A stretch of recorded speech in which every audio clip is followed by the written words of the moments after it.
I forgive myself for all the ways I do not live to the highest vision of myself, for the actions and the words I regret, and I realize that I can move on from the past without condoning behavior which is not acceptable to me. When we feel pain, hurt, anger, or frustration, there is usually somebody we need to forgive, and that person is so often ourselves. Part of accepting ourselves as we are is being able to forgive ourselves for all the things we have done or did not do. How often do we beat up on ourselves? Okay, so we have all made mistakes. There are times when we have behaved in a hurtful way. There are people we would have liked to have treated better.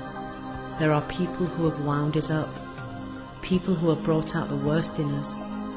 And sometimes we can be so angry towards ourselves, often out of all proportion. When we have hurt someone else, we go over and over what we have done, feeling that it is now too late to put things right. But we need to be able to forgive ourselves in the same way that we forgive others. We need to make this gift to ourselves. As with others, it does not mean that we are going to condone bad or ill-conceived behavior. We are not going to say the action or the words are now suddenly okay, but we are now accepting that we are a member of the human race. And yes, we do make mistakes. We do things impulsively, things out of hurt or pain, and we say things that we should not have said out of frustration. And right now, it is time to forgive ourselves as God would forgive us and others. After forgiving ourselves, we can move on in our own minds. It may be that those we might have crossed swords with cannot find it in their hearts to forgive us, but that is their handling of the issue. If we know we have done wrong, we can bring ourselves to apologize, to offer to make amends. Certainly, we do not have to repeat the action again. Repeating it would make us feel bad about ourselves again, and that would be silly. But we can learn from the lesson. We can now work out what love would have done, and we can now vow to do things differently, put things right if we can, but at least not go down that road again. So we become a better person, and in making this step in our awareness and looking inside our own heart, we can move on from that lesson.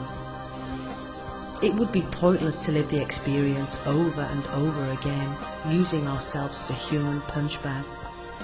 Often we beat ourselves up over things that happened when we did the best we could. Often we beat ourselves up over the way we behaved when there was severe provocation or hurt being meted out by someone else. Often we beat ourselves up when we did not do something, but we would not be nearly so harsh if someone else did not do something. The important thing is to forgive ourselves. Until we are able to forgive ourselves, we might find it difficult to forgive others.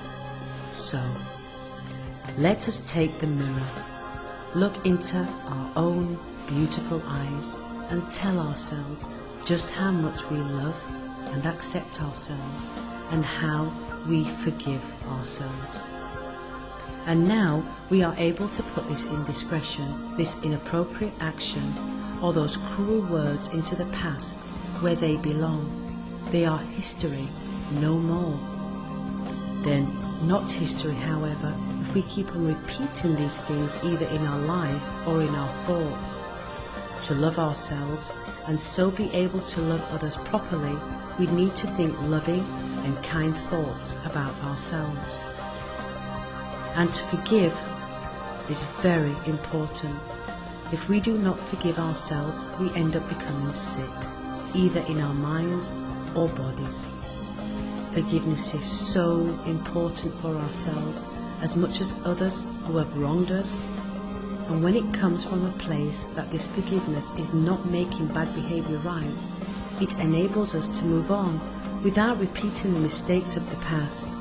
So dear and special friend, open your heart, forgive yourself, and remember, you are love. I love you.